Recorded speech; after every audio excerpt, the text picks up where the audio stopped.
Hello everyone, ज्योतिष क्रिएटिव्हिटीमध्ये आपलं स्वागत आहे. आज मी सिंपल असा मसाला पराठा आणि सोबतच रस्सेदार अशी झणझणीत भाजी केलेली आहे. तर सिंपल रेसिपी आहे, घरगुती साहित्यापासून होणारी. तर वेळ न घालवता झटपट रेसिपीला सुरुवात करूया. तर सगळ्यात अगोदर आपल्याला कणिक मळून घ्यायची आहे पराठ्यांसाठी. तर इथे मी 2 वाटी गव्हाचं पीठ घेणार आहे आणि त्यामध्ये आपल्याला 1.5 वाटी डाळीचं पीठ घालून घ्यायचं आहे. तर आपण फक्त गव्हाच्या पिठाचा वापर न करता यामध्ये थोडीशी वेगळ्या टेस्टसाठी डाळीचं पीठ घालून घेणार आहे. तर 1.5 वाटी घालून झाल्याच्या नंतर यामध्ये थोडेफार मी मसाले घालून घेणार आहे.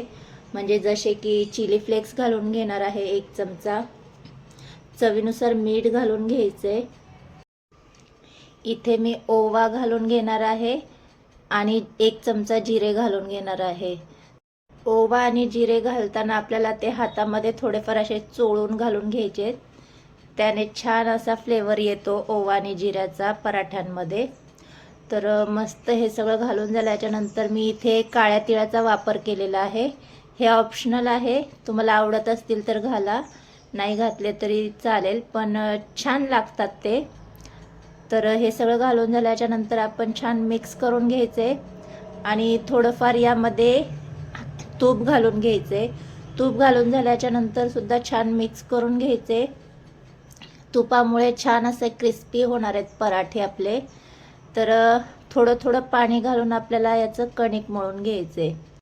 कणिक मळताना आपल्याला आपल्या रेग्युलर चपातीच्या पिठासारखी कणिक मळायची नाही आहे, कारण चपातीच्या पिठाची कणिक आपली सैलसर असती. तर थोडंसं आपल्याला घट्टसरच कणिक मळून घ्यायचे.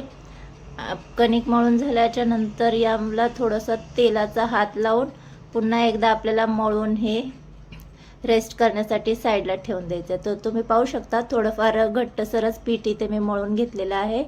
तर आता आपण झाकण लावून पीठ साईडला ठेवून देऊयात.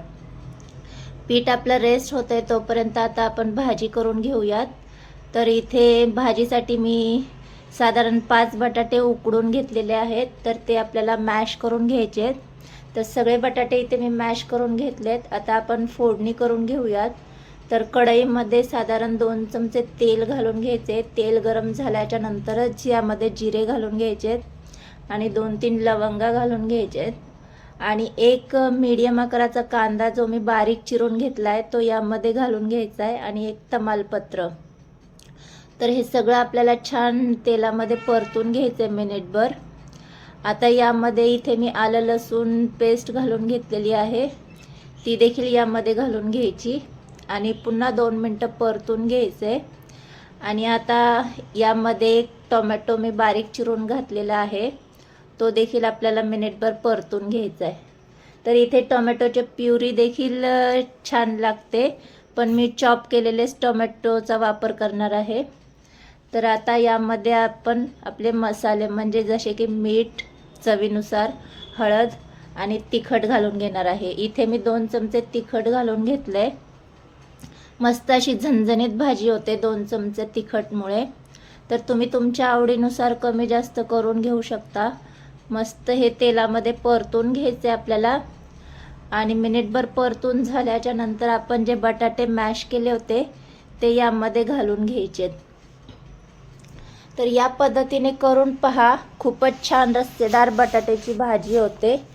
तर हे बटाटे घालून झाल्याच्या नंतर बटाटे आपल्याला मसाल्यांमध्ये छान मिक्स करून घ्यायचे आणि कन्सिस्टन्सी ॲडजस्ट करण्यासाठी यामध्ये मी 1.5 ग्लास पाणी घालून घेणार आहे.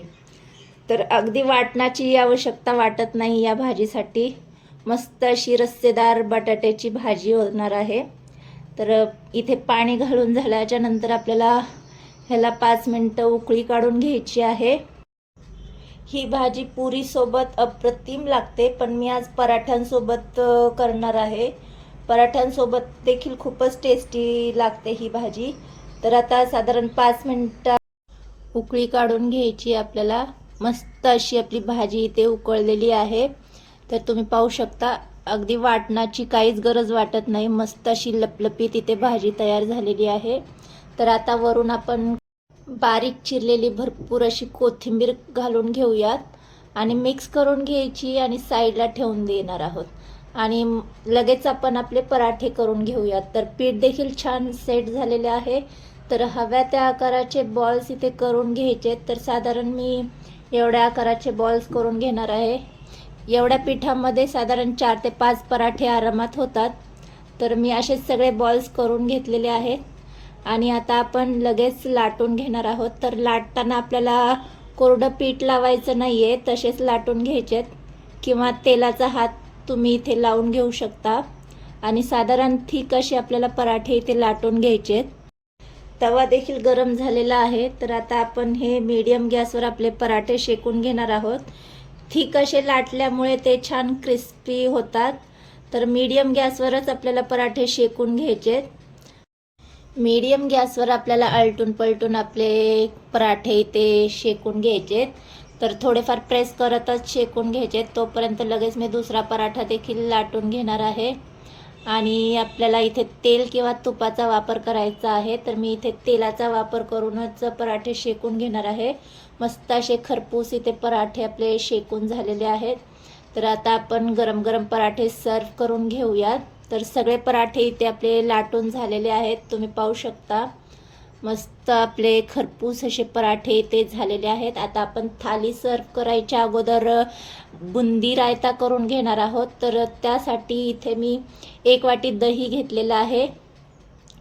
तर त्यामध्ये चवीनुसार मीठ घालून घ्यायचे, जिरा पावडर घालून घ्यायची आणि थोडीफार साखर घालून घ्यायची आणि छान मिक्स करून घ्यायचे. तर मी इथे चमच्याने फेटून घेतलेलं आहे दही, त्यामुळे नीटसं फेटलं गेलं नाही आहे. आणि त्यामध्ये मी 1 ग्लास पाणी घालून घेणार आहे. छान सगळं मिक्स करून घ्यायचं आपल्याला. आणि यामध्ये आता आपल्याला बुंदी घालून घ्यायची आहे. तर आपण जेव्हा थाली सर्व करणार आहोत तेव्हाच हा रायता करायचा, करून ठेवायचा नाही आहे. तर बुंदी घालून झाल्याच्या नंतर त्यामध्ये तिखट घालून घेतलं आहे मी आणि कोथिंबीर घालून घ्यायची. छान मिक्स करून घ्यायचं आहे आणि लगेच हा रायता आपल्याला सर्व करून घ्यायचा आहे. तर इथे मी थाली देखील सर्व केलेली आहे. तर मस्त असे क्रिस्पी आपले मसाला पराठे इथे झालेले आहेत आणि मस्त रसरशीत अशी बटाट्याची रस्सेदार भाजी सोबतच बुंदी रायता. तर आजची सिंपल रेसिपी तुम्हाला कशी वाटली? रेसिपी जर आवडली असेल तर रेसिपीला लाईक आणि चॅनलला सबस्क्राईब करायला विसरू नका. आणि अशा छान छान रेसिपीसाठी ज्योतिष क्रिएटिव्हिटी चॅनल पाहत राहा. बाय.